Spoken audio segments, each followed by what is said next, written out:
Hello and welcome to Family Dynamics. It's Katherine. It's Liz. And Ed. And John. And we have with us our lovely mother. Hi, Mom. You want to say hi? Hello, everybody. It's Mary. Okay, so the last time we had you in... For her HERstory. Yeah, for her HERstory. We got through sort of after the wedding, a little bit of moving in together, which was kind of a fun story, and then all the way until you got pregnant, but we did not actually get to, like, what was it like having your first baby, so we thought we'd pick up there. Oh, okay. Oh, she must have tried to get through a couple times. I put it on Don't Disturb. Just hit the lock button on the side. Or answer it. All right, everybody. This is what's happening on the podcast. Mom's answered the phone. Virginia's now part of the podcast. Hi, Jenny. I'm on the podcast with the kids. Okay, sorry. I mean, how did you wait? How did you find out you were pregnant and actually tell Dad? Because, now I just went to a gender reveal party. It's very different today. No, they didn't have those. Of course not. Well, I was 3 months married, and we had decided that we were probably going to have to adopt children. Yeah, you had I wasn't kind of said. pregnant yet. You didn't get immediately pregnant, so... No, exactly. But you were open to getting immediately pregnant. Oh, yeah. Oh, they we were both trying. were. Wow. We were both. And so I didn't feel too good, and I was sleepy, and so finally I ended up going to the doctors, and they said, oh, yeah, well, you're pregnant. Okay.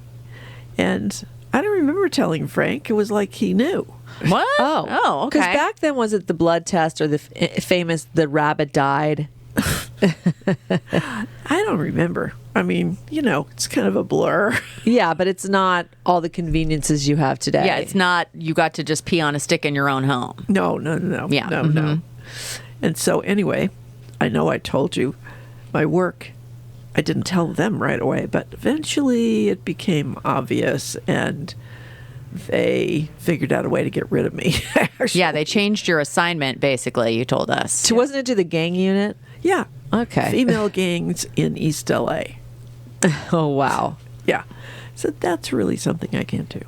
Not as pregnant and as young as you were. No, and they were really violent in those days. I mean, a lot of the violence in the LA gang scene is much diminished from them. It was awful then. Oh, wow. Really? Yeah. And I think really Greg Boyle's the one who made a difference in LA. Who is that? He's a Jesuit who started Homeboys. Oh, the Homeboys Bakery. I did a story on him when I worked in the local news. We did a story on Homeboy Bakery. Yeah. Yeah, and he wrote a book, which is hilarious. He is really a great writer, called Tattoos on the Heart. Oh. And he really had a way of disarming them and employing them and telling them they had to get along, and they did. Well, and giving them options. Yeah, employment gives someone a future and hope. I mean, listen, at the LAX, there's a Homeboy Bakery that is always busy. I think it's been a huge benefit to that community. Yeah. Mm-hmm. Boyle, his last name is Boyle, Mom. Are we related at all? No, I don't think so. Boyle's a very common Irish name. I took Luke to the Home Girls Cafe. Our nephew. When was this? In downtown LA. We went to lunch there together after we'd gone to some museum. I can't remember. I mean, years nice. ago or Several- like several some? years Oh, ago. okay. Yeah. Oh, nice. Well, Luke is very interested in art, so that's yeah. Mm-hmm. So he was very interested. It was quite fun, actually. So did you then get another job to get back on track? No, because why would I go looking for another I don't job when I was know. going to have a baby? I mean, Right. Yeah, because the plan was to stay home, I imagine. Yeah, it was. As a matter of fact, there was a young man that I dated in college, and he was very excited to hear that I was going to be working and how much money I could make and everything. And I thought, wait a minute, bye. I really don't want somebody else bringing up my kids. Anyway, so, and that was much less common in those days anyway. Oh, for sure. Mm-hmm. You might go back to work when your kids were in school, but you didn't start there. So I remember walking up to my parents' house, your dad and I was feeling crummy, and I really had taken the time to, do something with my hair and put on some makeup and, whatever. And we walk in the house and my father says, "Why don't don't you put on some makeup and start looking like something? Oh, geez. Jeez. I was so hurt. It was like, I really made an effort. Were you having morning sickness? Or, morning sickness can go all day. That's a eye opener for some people. I sort of felt like I had flu for about 3 months, kind of feeling just off. It would go away during the day. But I would fall asleep in meetings. That's why they began to suspect. Yeah, they began to suspect. And so begins a long history. Of napping. Pretty much. Yeah, that became a trait for you, actually. Well, so I had read, probably in Reader's Digest or something common, about natural childbirth, long time before I got married. And I thought, yeah, I want to do that. I want to be aware of what's going on and be alive. Why? Was that the era of when they would basically knock you out? Or like what was the common practice? Completely knock you out. You wouldn't know for a day what the baby was because they couldn't tell you ahead of time. Oh, jeez. And, women were like, I don't want to feel anything. I'll just go out. But that was also very typical because they're trying to control how the pregnancy went. You mean the birth? The birth, yeah. Mm-hmm. Well, I didn't realize that. It really was controlled. Mm-hmm. And so anyway, I decided I was going to have a natural childbirth, and they finally decided that they were going to use forceps to deliver James. It was so funny. We had gone out to dinner with our friends, the man who stood in for your quick change of topic godfather. From forceps to forks. Yeah. Anyway, yes. And we went out for pizza. I guess there was some pizza place, I've forgotten the name of it, that had a pitcher of beer and a whole pizza night, and it was really like cheap. Oh, a good deal. Oh, it was a great deal. So the four of us would go out to dinner fairly frequently on that. So we went there, and my back was hurting. Oh. And my back was hurting, and my back was hurting. My back really hurts. So I started going for walks around the restaurant and outside, and finally, your dad said to me, maybe you're in labor. Oh. Mm-hmm. Because that is a tip-off.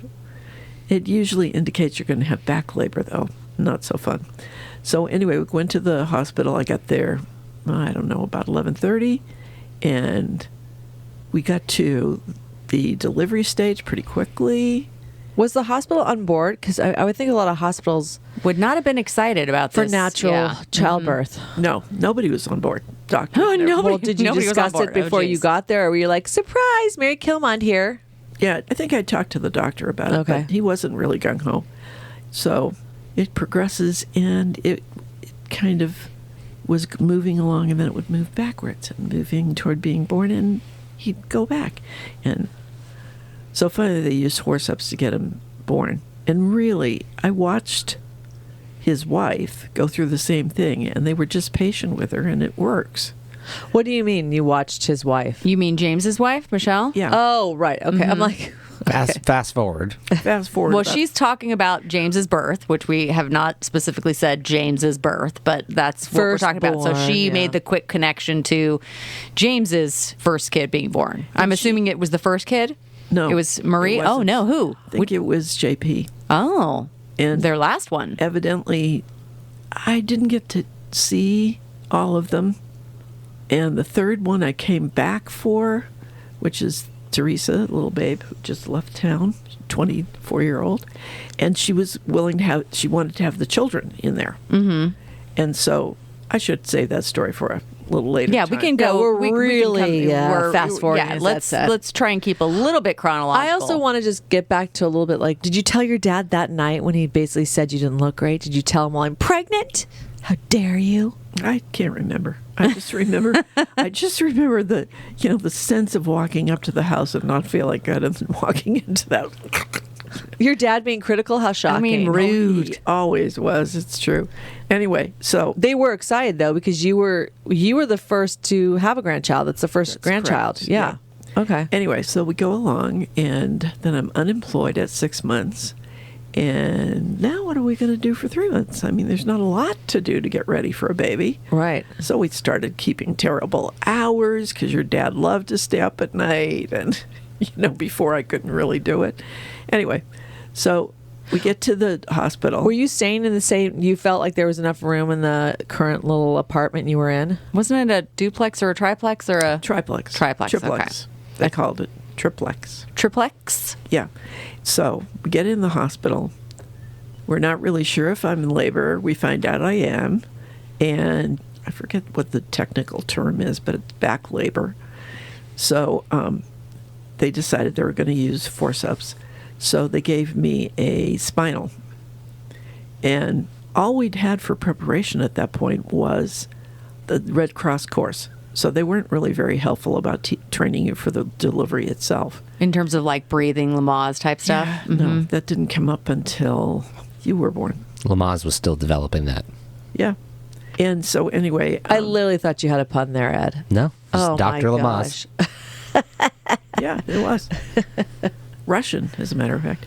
Now I have a pun. Nobody was rushing him. See, I felt like there had to be one in there. Okay. He needed to know that he was Russian. Yes. Okay. Liz could see that there was a joke birthing there, and then she's like, "Get it out, birthing get there. it out." Oh my gosh, we gotta stop, Mom. All right, so no Lamaze classes, not really breathing techniques. Getting a little antsy because things aren't going quite according to, the best possible scenario. And plus, I'm sure timing-wise, they're used to being in complete control. It's like, oh, you're here, we knock you out, we take the baby out, whatever. They used to strap you down, as a matter of fact. Oh, wow. Because the medications they'd use, you could get, Floppy. a little crazy. Yeah. Oh. And so, But you would still do a vaginal birth?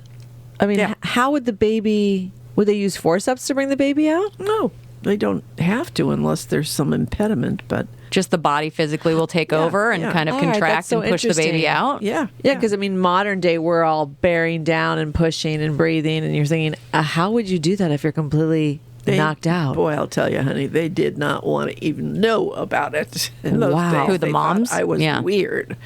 Anyway, so James was born. I was awake the whole time.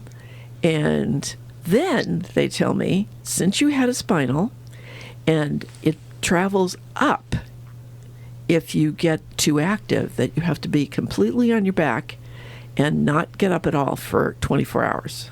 Oh, no. And you just had this baby who's so lovely, and he weighed over 9 pounds. I think it was 9.2 or 3.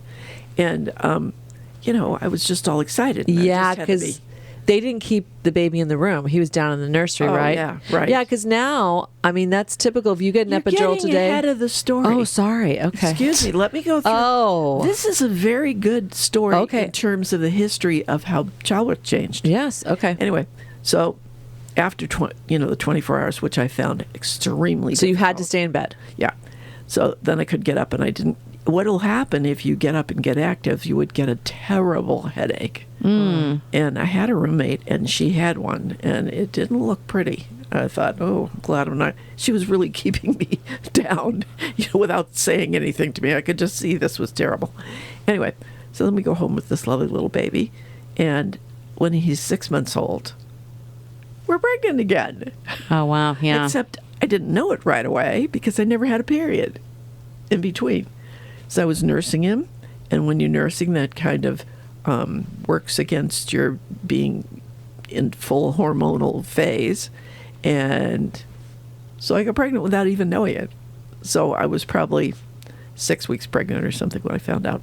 Well, now you Surprise. jumped ahead. Wait a minute. I was going to say, in modern day, if we get an epidural, they will basically say the same thing about your legs. Like, hey, you can't necessarily get up and walk around. We just got to make sure both your legs are wide awake, But the babies are put in your room with you.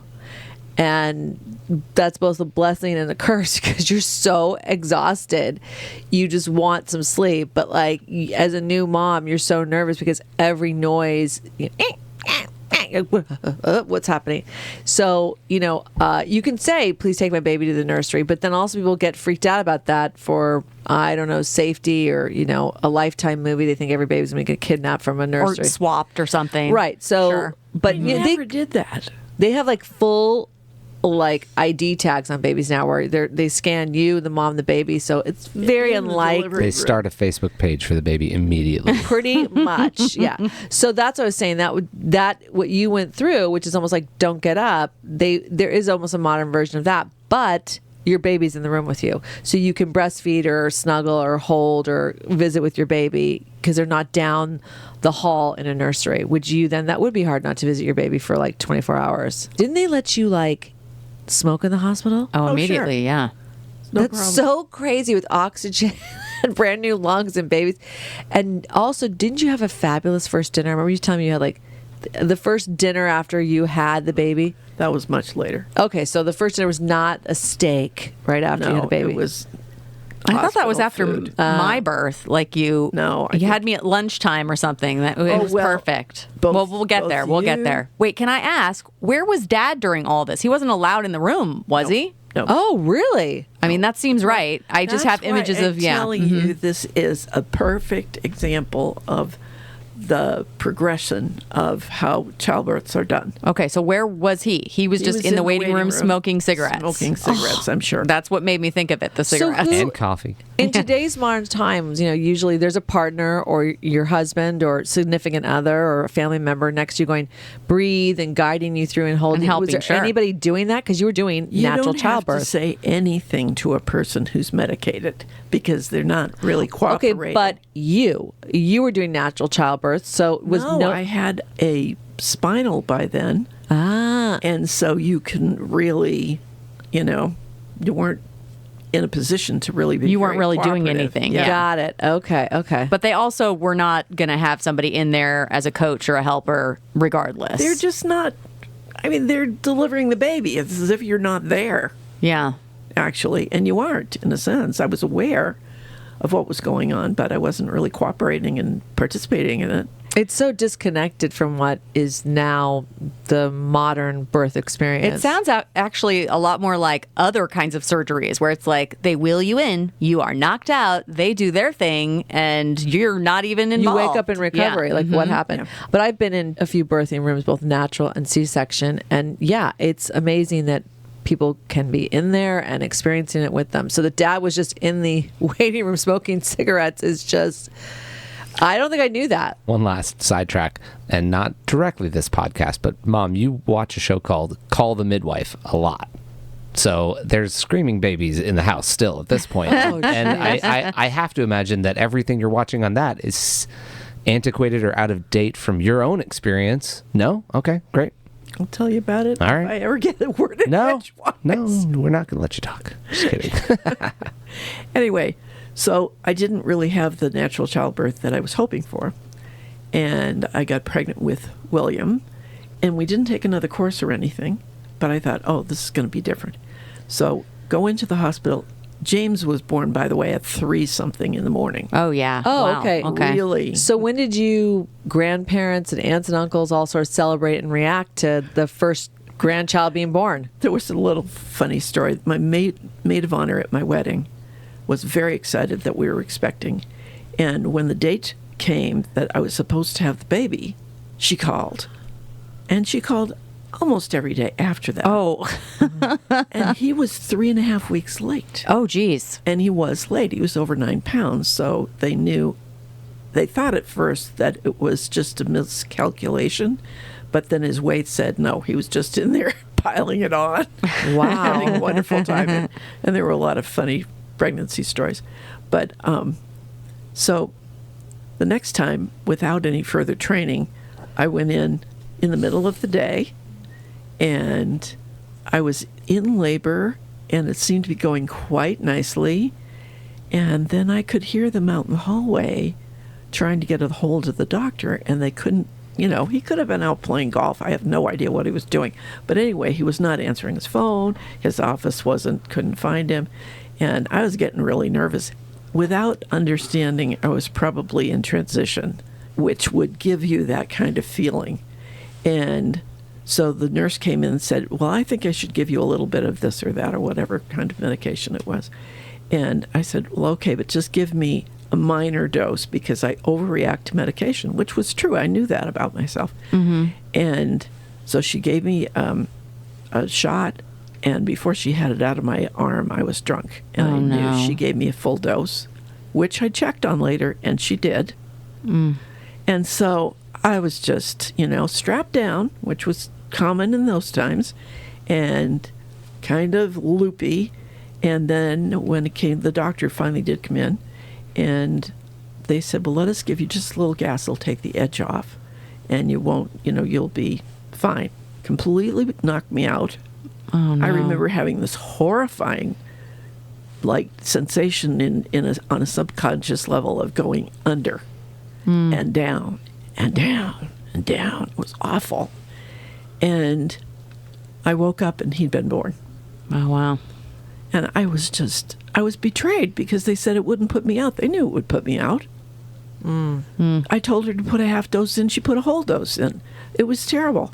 And so anyway, everything was fine, and I was fine, and I didn't have that problem with the headache, so I could get up, and so it was Because it was different medication this time. Yeah, and so maybe 2 days after I had. Oh, I used to stay in the hospital, by the way, 5 days. Oh, wow. Yeah. And one time I stayed a week. Oh.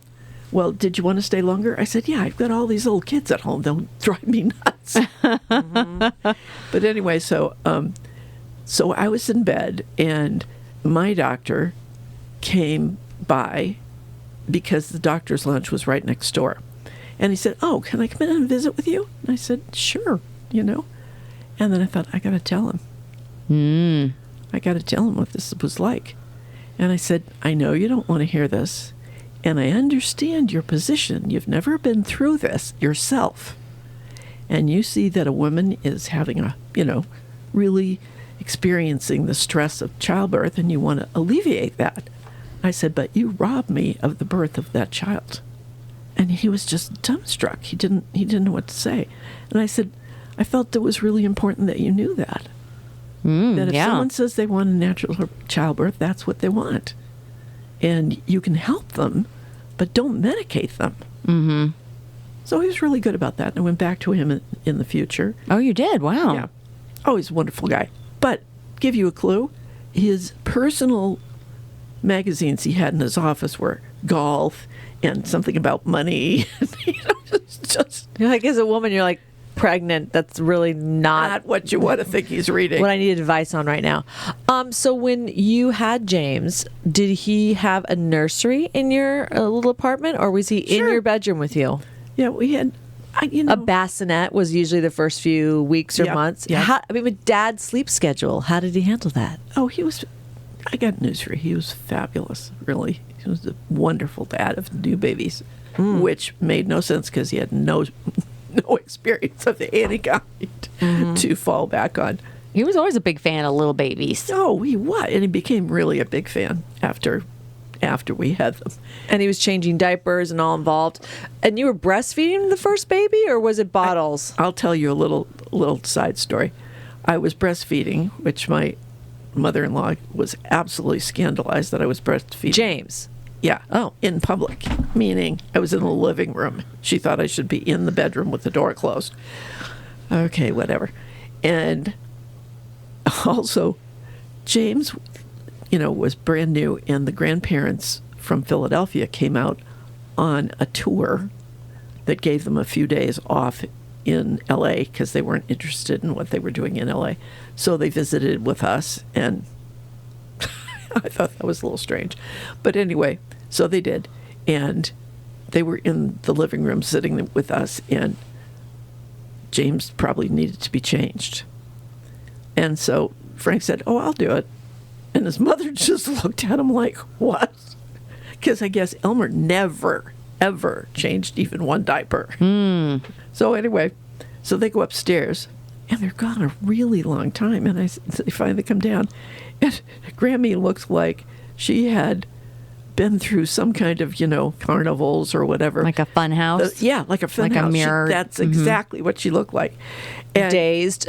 yeah. And I said, what happened? And he said, well, he started to do a poop, and it just kept coming and coming. Oh. We had to change him about 4 times. Oh, jeez. She was absolutely dumbfounded. It was really, we had really entered a new part of the universe she didn't know about. But that was her first grandchild.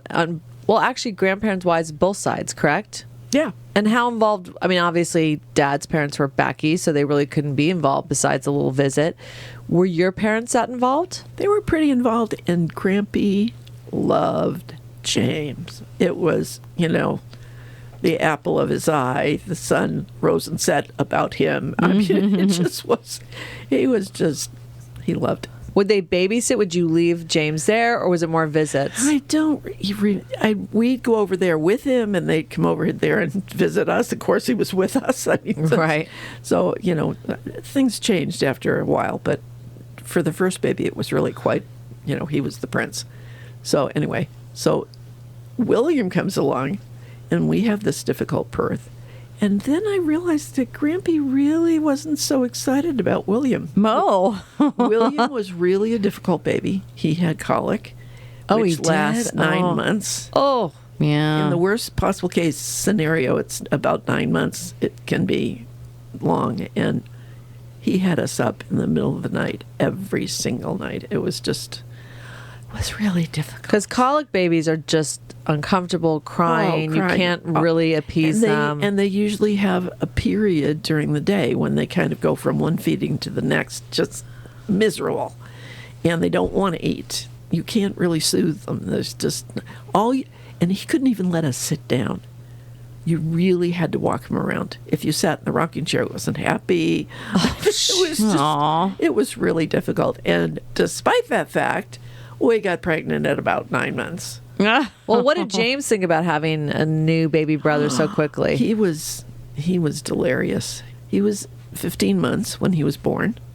Which, in today's terms, is a toddler, is a baby. Oh, that is so close. And think about the fact that I was pregnant for 9 months before he got to be 15 months. Yeah. Mm-hmm. Back it up and all that whole time. Anyway, so we brought him home, and he was so excited that he was running around the room. Oh. In such an excited way that he threw up. Oh, no. So there's a picture that we still have, I'm sure, one of the albums, of him brushing his teeth and standing on something. So he looked I remember that picture. into the bassinet, and he's just so excited. Aw. Just was darling. And he was wonderful with him. He really was. So William was a challenge just He because was of the a colic. challenge. And so... Yeah. And it hadn't started out well. So he was a little bit more Now, difficult. did your brothers... Had your sister already moved back east at this point? no, or no, who no. was in Los Angeles? Everybody. To be aunts and uncles. Oh, everybody. Yeah. Uh-huh. Joseph didn't move for a long time. He was the first one. And Peter moved back east. And Richard went in the service and then mustered out in the East Coast and stayed there. And When do you mean mustered out? well, when we finished his term of service, that means you kind of are officially dismissed and finished. And Therese didn't move back until she had 2 kids. So really, I had a family, and then I had nobody. Right. Eventually, it was just nobody left. I mean, everybody left. Yeah, Everybody left. Would they at all, I always just am fascinated because, we really didn't grow up with aunts and uncles around us. that you were aware of, yeah. Right. So in the early years when they were here, was there any help, support, babysitting, visiting? They were. Or were they all working at your dad's restaurants? The twins were 14 when I got married. Wow. So they would come over after school, and they'd stay through dinner. And Oh, wow. they would kind of help with the kids. They were really a big help. They were terrific. Anyway, That's awesome. yeah. And your dad was awesome about the whole thing. Just getting up in the middle of the night with William, he just never complained. Oh, that's great. Amazing. Was he working on any TV shows or, because an actor, you're kind of very early call times or be out late. What was sort of his work life at that point? I don't remember that he was doing anything but acting the first couple of babies. Yes, when we were pregnant with Katherine, he went to work as a teacher. Oh, that's when he first started teaching. But what happened was he went back to school and got 2 masters. What? Yeah, he had a master's in speech and drama and something else. I Wasn't can't it remember what. finance? That was his BA. Oh, okay. Okay. And so he was highly employable, but he didn't want to be Wait a minute. fenced in by I'm just that. trying to envision. So Where did he go back to school? I Yeah, don't where did he go even- back to yeah. school? And so you have young babies at home and he's studying for exams and writing papers? Yeah. Ay, ay, He ay. finished when I was pregnant. after I had Rosemary. Wow, He only what? took a couple of classes at a time, and he went to LA City College, I think, which had some graduate degrees available. So anyway, if we're staying on the baby story. Yeah. So now Katherine. So How Katherine close comes- after William was she? Well, I don't know how much. Were you still breastfeeding? Did you have Yeah, a break you said at all? at 9 months you were with 9 months with William and you were pregnant again. Is that And right? what happens is that we were, going along with the normal course of nursing, breastfeeding, with the first 4 kids. And what that amounted to was you weaned them at 6 months when they could sit up, Oh, mhm. and you could put them in a high chair, and they could pick up things off their little tray. And rice cereal and things like that, right? Oh, so annoying. Anyway, What, rice cereal is annoying? Just because basically a everywhere. big mess? one time Elizabeth described this perfectly by saying, you put a bite in, and then about twice as much as you put in comes out. It's just a complete waste. It's the worst waste of time, and they spit it up all over you. It's just gross. And then you try it as an adult, and you're like, yeah, I kind of get it. It's terrible. So But that was called American nursing, and it really was a weaning process. As soon as you start giving solid food, you're weaning the baby. Right. right, yeah. So with that, then you can get pregnant again. Right. Your fertility kicks back up. And so that's why within 6 months, Jeez, you were very active. yeah, we were. Anyway, Yeah, it sounds exhausting. The eyebrow raise on that was very funny, Mom. Yeah, we were. anyway, so Not that then- we were trying to figure out if there were some babysitters that were making some time available. I think you just made the time available anyways. You're like, oh, he's taking a nap. yeah, whatever. Yeah. So then we get pregnant with Katherine. Now, I had weaned William, and then we were deciding about when it would be good for me to get pregnant again. Oh, Not right away. And we were this way, that way, and then we were pregnant. Because- while we were deciding, it already had happened. Yes. And of course, she comes and she's a girl after 2 boys, and she's cute as can be. Aw. And she had enough hair for me to put in a little thing on the top of her head. Little bow. She was the cutest baby. And back then, you didn't And- find out the sex before. It was always a surprise. Oh, yeah. And not only that, I had a good pregnancy. It was really easy. And the childbirth was perfect. It was at lunchtime, right according to the book. I mean, everything went just as it should. And you did natural. I said, I'm doing it this way. You're not going to do what you did to me before, blah, blah. Right. And they didn't need to. I mean, because it was really easy. I mean, there wasn't any, like crisis that they had Right. to Or Back delays or labor. yeah. yeah, Mhm. nothing. So, I mean, it was just perfect. It was, I got one of those. And I finished before lunch, and then I got lunch right away. So then, while I'm nursing Katherine, so that's number 3, my period doesn't come back. And I think, well, that's odd. I was 3 months pregnant when I found out you were coming, Elizabeth. Come on. So the first 4 of us really are On almost- top of each other, Almost yeah. that term Irish twins, where Eddie figured this out one time, and he said you had about 4 sets of Irish twins when you really look at it. Yeah, ultimately, I mean, the first 4 Killmond kids are born in the first 5 years of your marriage. Yeah. Yeah. oh yeah. So James had just turned 4 in August when you were born in October. Now then, my question is would be, crazy. housing wise, when did you move? Because this is all not fitting in your triplex, Triplex, triplex. we left after James, and we moved to a duplex, more room. We had William there. I can't remember where we were when you were born, Katherine. But by the time you were born, we were in a little house that we were renting. on Rose Avenue.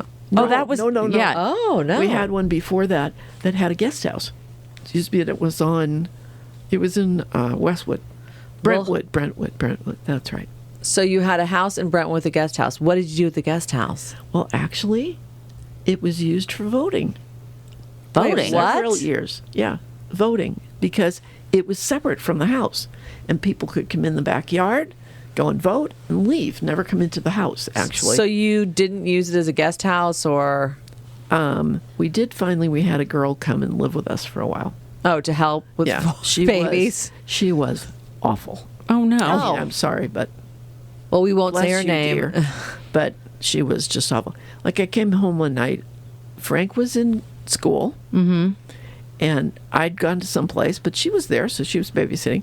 And I came home and found out she was down the street in somebody's car. Oh no. I mean, the whole house could have exploded or anything. I mean, she was nowhere. And these are 4 kids, Like practically little under 4. kids. Yeah, it was terrible. Anyway, and we had a little yard back there. It was perfect. It was like, And you were probably close to your parents in Brentwood at that point. I was, because they were in Brentwood. They were in Brentwood you were all in also. They were in Brentwood also. Now, Brentwood today is considered a very prestigious address. Was it back then? Well, it was certainly growing into that, and on the other side of Sunset it was, but on the Sunset side, south of Sunset, it wasn't, but they were buying it up for apartment places and condos and whatever. Yeah, now all of Brentwood is considered a prestigious neighborhood in Los Angeles. Yeah. And it was lovely because you could walk up to the main street in San Vicente and, go to all the little shops. And Would you be able to walk up with 4 kids? I mean, do 2 strollers? How would you do it? You learn. I mean, you do what you have to do. I mean, James probably had to, in some ways, kind of age up very quickly because, in today's times, if you're not having babies that close, your firstborn can be practically in a stroller, until 3.5, 4 years old. Yeah. But not this one. no, you can get out and walk. I need the stroller for somebody else. Oh yeah, for sure. And, go get me a diaper. Oh and- yeah, helping out. Yeah, he even helped. Yeah. He was very cute. Anyway, so we had. How did you find out then so I'm another one that basically you did not have what is considered a Planned pregnancy. plan. Because I've heard this story that you went to Planned Parenthood or you were going for a doctor's appointment. I'll explain it to you. Okay. It happened after Catherine's. Right. Because I thought, well, we're not really getting this together. So I want some counseling on how to make natural childbirth work a little more effectively. And Natural childbirth or natural family planning? Yeah, So you natural wanted to kind of space things out if you could. Yeah, But you yeah. wanted to do it in a way that aligned with being Catholic. yeah, that, I wasn't interfering with anybody being born, or particularly just not getting pregnant. Right. So we went to Planned Parenthood because I called about 9 doctors. They all either didn't know or weren't in favor or were going to charge me $100, which in those days was a lot of money. Yeah. And so I thought, whatever they can tell me in one consultation, I already know. I mean, I'd done a lot of study about it. And so Planned Parenthood said that one of the doctors would counsel, I could meet her him or her several times to get the story straight. But the first thing they insisted on doing was a pregnancy test. Oh my goodness. Now, were So- you at this appointment? Did you take any kids in with you to the appointment? No, So you just by yourself? I went by myself, and it's almost like a Social Security office or any kind of an office that's going to, service a lot of people. And they have like a big reception room where everybody sits around, and you're just in this room with everybody. Waiting for your number or name to be called. And people are yelling, and they've brought their kids and their dogs in, and it was in Venice, which at the time was crummy. It was awful. And now today it's so Oh, expensive. now with the canals and yes, yeah. Well, originally it had canals and was very beautiful, and then it went way downhill, and that's where I went. And here I am in my, little plaid skirt and my little shoes. I mean, it's still a Mount St. Mary's girl. And so they do the test, and this woman comes to Did you have any inkling you could be pregnant? Not even the slightest, because we were abstaining the whole time. Not apparently. Not the whole time. Now, 3 months. And so this woman, it's this big room. So this woman comes to this door over here from behind the, when you go in to see the doctor. And, Mrs. Killmond? I said, yes. Mrs. Killmond, you're pregnant. Oh God, what? In front of everybody? Yeah, in front of the hordes. I mean, it was like, it was absolutely Oh no. gobsmacked. I mean, I feel like I don't need my appointment to help explain natural family planning right now. I'll be back in 9 months. Yeah. And no, so anyway, I said, that's not even possible, Oh God. look for another, star to rise in the east. I really said that. And she said, well, that's what your test says. And she said, well, you can come back in and see the doctor in 2 days. And she can, confirm or not confirm. And so anyway, I went back in 2 days, not having told your dad. Oh. Because I really thought, this is going to be too much. And I really don't want to get him all crazy because I don't even believe this. So I went back in 2 days, and she says, well, yes, you are pregnant. You're about 3 months along. Oh, my goodness. Can you imagine finding out for the first moment? So how old was Katherine at that point? Oh, I don't remember. How far apart are you? Not very. No. Oh, my gosh. That's crazy. So I had the shortest pregnancy I'd had so far Because you were unaware because I was unaware. of a third of it. And I was very tired. But wouldn't you be very tired with 3 course. little kids that were all so young? So how did Dad take that news?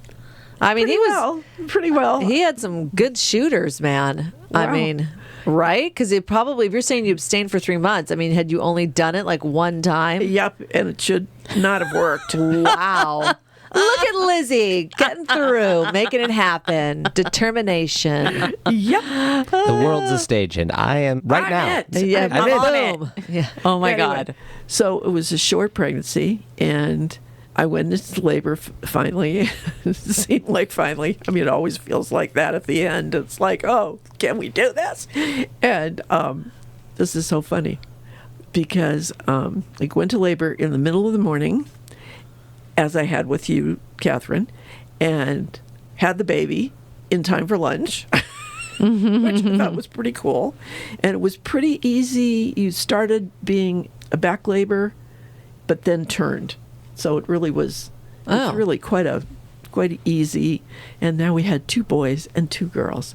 Wasn't that special? Oh, probably everybody thought, and you're done. Yeah. Perfect. Absolutely, they did. And what kind of baby Wait, was we're only halfway there. And what kind of baby was Katherine? Because you said William was so colicky. Were you? Absolutely little dream baby. Oh, what a relief. Right out of the books. Oh, you're welcome. Oh, of course, I was too busy to really fully appreciate it. But anyway, and you were cranky. Oh, crank. And hated baby food. I mean, you would do everything to try and get away from it. I mean, it was horrible. I used to bribe. We had a woman living with us at that point. Frank was not stupid. He realized this is too much. We got to get some help. And my mother was useless, pretty much. Anyway, so I would get her to feed you. I'd get James to feed you. I'd get anybody who was willing to feed you because it's so frustrating. And so anyway, what did James and William think of having, first Katherine and then another little sister? They were thrilled. Everybody was so happy. Oh. And I remember bringing you home we were then living on Rose Avenue. Right. Mm-hmm. And I remember bringing you home on a pink check bathrobe on and kneeling down, crouching down so everybody could see. And all 3 of them were just, isn't this great? Just hanging over the baby. It was so cute. And so, it made this lovely little thing. But at the time, it was during the first wave of zero population growth. And people would stop me in the street and say, you should be ashamed of yourself. Oh, it was awful. Oh, meaning that because we were having 4 kids and they wanted zero population growth is having 2 because you're only replacing the 2 of you. Was this an official policy? So in the 70s, it was just, propaganda and, a lot of, and we were in a neighborhood that was very educated. And so a lot of people thought they were very smart because I don't know if I've ever heard that term out in the United States. Of course, there are places in the world. Oh, for sure. That is impacted in a policy even. You've never said that story, that was sort of that you were frowned upon for already having 4 kids? Personally accosted by wow. people. I mean, it was just nasty. Well, because you're out walking with 4 children, all under the age of 5. Yeah. Anyway. Yeah, someone didn't get the memo, lady. Yeah. But then we're going to give it to you. But then it had to be so shocking. I mean, you probably still looked at me like, how did you even get here? I mean, like, what the heck? Well, we knew what happened. And when it happened, because it was when she said 3 months, I thought, and I remember, you're going to be sad to know this, but it was so hard on me to have these 4 kids. And I remember when we got pregnant, and I said a little prayer because Frank was really quite persistent. And I said, "Dear God, I'm just putting myself in your hands." And I find out 3 months later I'm pregnant. It was a crisis of faith. When you say Dad was persistent, you meant like... No, I really need you. Oh. So that's why you felt like, I'm going to maybe really try to figure out this natural family planning, because if we're going to have an active sex life, I don't want getting pregnant. Every minute. Well, that's interesting. So God, did you say that prayer, put your hands in God, before or after? No, before we had activities. Well, then God really had a plan, and I am a miracle. Well, yes, but yes. so and I felt betrayed. yeah, so you're saying frankly. your crisis of faith was about finding out you were pregnant after you'd kind of said, Give me a hey, break." God, give me a pause button here. Yeah, I think really I wasn't meaning I put myself in your hands. I mean, I better do what I want you to do. And Yeah. God didn't do that. And so anyway, I went through a really serious depression after that. While you were pregnant with me? No, I was happy. I was very happy.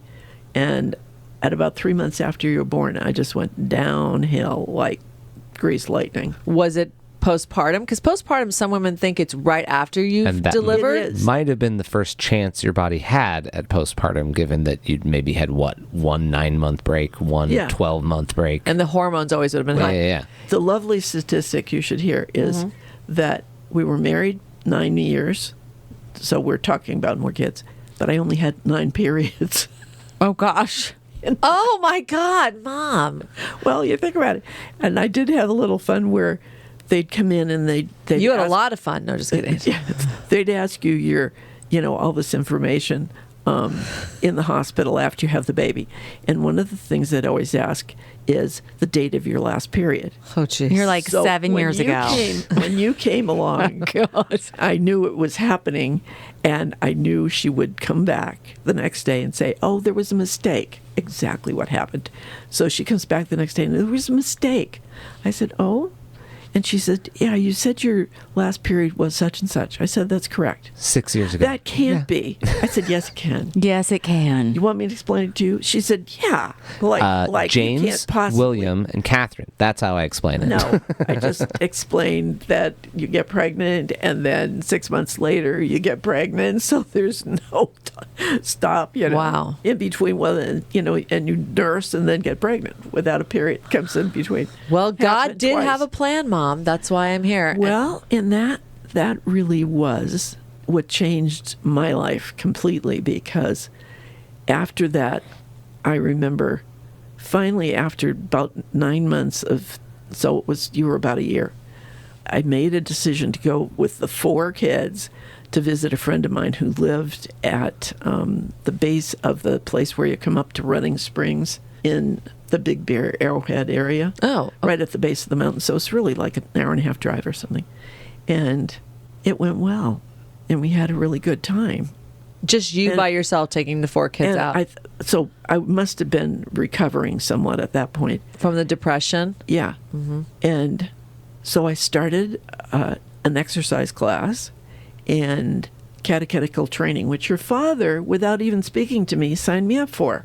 What is that? Just so people that don't know. Teaching children who don't go to a Catholic school Right. about their religion. And it's usually, after school one day Oh, a this week. is CCD. CCD. What which was is the word you used? Catechetical? Yeah, for the teacher, you're trained in the catechism so that you can teach it at the right level for the right, the age of the kids. Some other religions call like Sunday school. Yeah. And so I had no intention of doing this. And he came home and said, "I signed you up for this." So I did it on Tuesday nights. Boy, Tuesday nights have always been busy. And I really enjoyed it because I had, let's see, 8 years in high school, 4 years, 12, 16 years of Catholic education. And then while I was in college, Vatican II happened. And as a result of it, nothing much had happened in the teaching we were getting, because what happened in Vatican II which was, a worldwide convocation of all the bishops, and they made many decisions about how they would teach this and that, and how we want to present this, and, etc. And so I would have arguments almost every week with the priest. It was like, I said, wait a minute, what did you do with, And I'd bring up a lot of the people in the class really appreciated that because I knew enough, having studied in college, to be able to articulate what some of the hang-ups were that people had. So it would force him into deeper explanations than he would have given otherwise. I mean, nothing's changed with you. I mean, that's still, you're right in there in the mix always. So was your oldest James, our brother James, was he in what would be like a preschool at this point? Or was everybody still at home? Like, I'd get out of the house I'd do anything to get out of the house too. Yeah. Well, it was fine. And we came to know Jan during that period. Oh, Jan Singleton? And so she would babysit for me. And she didn't mind 4 kids and didn't mind 5 kids. Well, this was another big family that lived on the same street as us on Rose Avenue, older than us. So, yes, back then it's like, oh, proximity. Actually, I'm wrong about that because it was a little bit later that we got to know Jan. As a matter of fact, it was after you were born and after Rosie was born, but just after Rosie, because she was still a baby when I got to know her. Anyway. But this was a big family that lived on our street.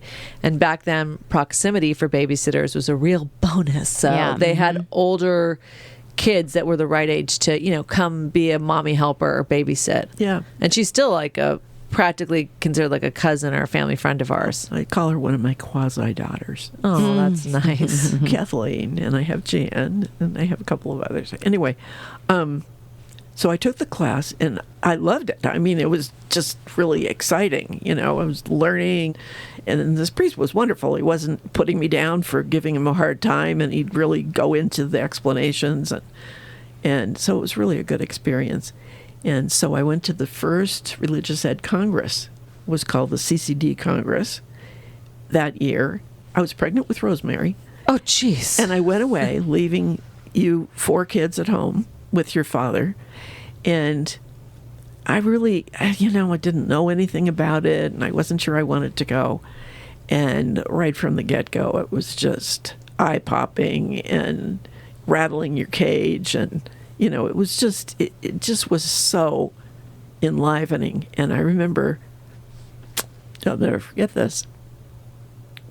I went to, it makes me kerflunked. Anyway, so I went to the first Mass that they had, which was on Saturday night. And there were thousands of people in this arena. And by that time, I already had all kinds of things happen. And, and my mind was just popping. And he got to the consecration, and he says, this is my body, this is my blood. And I looked down and I just said, there's no greater love than this, than to lay down your life for your friends. And I thought, that's giving birth. You lay down your life for your friend. And I thought, hello, friend. It was just, it was huge. And that was little Rosie, who was in your belly at the time, who you did not get another break because her and I are another set of Irish twins. Yeah. And so it just, it was just a powerful, powerful experience and really changed my life. Wow. Just changed my life. And the reason was it had really stirred me and got me thinking and got me moving. And, and after that long depression, that was a big deal. And I went to a session that was given by the head of the psychology department at Holy Names, where I went to school for my first year of college. And this Sister Pauline, God, she had freckles, and she was really interesting, and she didn't let anybody who was a freshman into the psych department to declare a major in their freshman year. But I got to know her because I would go down, and to get myself to study, I'd go to the library where I couldn't talk to anybody. And she would be in her office till after the library closed. And I'd be going back to my room, and I'd see her light on, and I'd said hi, and we started striking up conversations and whatever. Well, she was coming to give a session at the Congress on prayer. Well, I wasn't interested in prayer. I mean, I said my When prayers. did you have time? Yeah, it would be like, Yeah. that's almost like meditation today. You have to make the time. Yeah. And it just, what would that be about? And so, but I wanted to see her. So I signed up to go to her presentation. And it was the stupidest thing, and they did change it. But they used to have 1 hour and a half session after lunch. It's a great time to fall asleep. You stayed up late the night before because it starts on Friday. And, then Saturday would be this long session when everybody was overwrought, overtired, etc. But they used to give a break in the middle. So the whole first part, she just talked about what are relationships and what is a real friend. And she said, if you have a real friend, you tell them the truth about your relationship. And then, with a little further explanation, she has her break. Well, I'm 5 months pregnant, so I don't want a break. I just wanted to sit there, and I could see where she's going with this. You got to tell God what's really your relationship with him, if you're going to have a relationship at all. And I just sat there and I thought, wow, all I have for you is fear. That's the way religion was taught when I was growing up. You were under the gun all the time, and you couldn't be perfect, but you were supposed to be perfect. And it's just A judgment God. Yeah. Be a good, very for goodness judgment. sakes. And like my dad, which was as I grew and understood more after that period, I realized most people have that relationship with God is their relationship with their dad. So that puts a huge burden on the father to be, really Christ-like, So anyway, but my dad was very judgmental, very critical, believed in punishment. Controlling, yeah. Yeah, anyway. So I just said, all I have for you is fear. And then it just kind of came to me. I said, I'm just afraid you're going to overwhelm me. And I thought, well, what's so great? Go ahead. And God did. Took the invitation and ran with it and dragged me right along with him. And I had several experiences since that was Saturday and it goes to Sunday evening, that happened in the next 24 hours that, were just remarkable. And that was why that Saturday night I had that experience with Rosie. So, Mom, as you were sitting there, as you had this epiphany pregnant with Rosemary, when really you had no break. I mean, so that's very interesting that you went to this religious congress. The timing was right for you so that you probably felt a lightening of the depression and the overwhelmedness that you were experiencing. And really, later what I understood had happened was I had to be broken down before something different could happen. As you already recognized, I was a fighter. I was going to have a natural childbirth. I was going to understand what this priest was saying. I was going to marry Frank, which my parents didn't approve of. It just went on. It's just headstrong, hard-headed, and Daddy was stubborn. What a combo. Not really the same, but similar. Anyway. One of the things I do want to just wrap it up with, you've had 4 children. You're pregnant with your 5th. So we're about to start the second phase, the second half of the 8 of us. So we can kind of pause there. And just as a reminder, when we come back, let's talk about how you kind of named all of us. Because I think there's a very interesting transition from my name to the next child's name. But we will leave it at that. So, wow, Mom, I think this was so insightful. And I think it, can help women who probably have been very overwhelmed sometimes by their circumstances. Yeah. And leaning into whatever their faith is, into trusting a process that maybe at the time, as you said, can seem very overwhelming. I mean, you, by having all of us kids so close together, it's been a gift, but listening today made me realize how overwhelming and a burden it must have been for you. I never felt like it was a burden, but it was overwhelming. Yeah. I mean, I can't imagine how difficult it must have been. It was insane. Relentless. It's funny. Usually when I say, oh, I'm one of 8 kids or whatever, and I'll say, I'm thrilled and amazed and so incredibly lucky to have all of my siblings. I do not know what my parents were thinking, because this must have been just so hard. And hearing you talk about it, yeah. They were horny. On that note. That's what we figured out so far. Yes, on that note. Well, they were also incredibly fertile. And I mean, they're in love with each other and they needed each other to be part of each other's lives. And obviously that worked out great for all of us. I'm the 7th, so I don't need it to stop yet. It's fine. Just keep on loving each other. Keep it going. So we'll pause at this point where Mary Killmond in her history is pregnant with number 5, but we have just made it halfway through the 8 children. So And halfway through the pregnancy. yes, Yeah, perfect. about. And you've had a very self-aware epiphany at the religious congress, which in your relationship with God. I didn't know that story, so thank you for sharing Very it. interesting. So thank you for listening to Family Dynamics. Please follow us on all of our social. That's at Family Dynamics with a K. We really appreciate you listening. Spread the word. Why not, right? So once again, thank you for listening to Family Dynamics.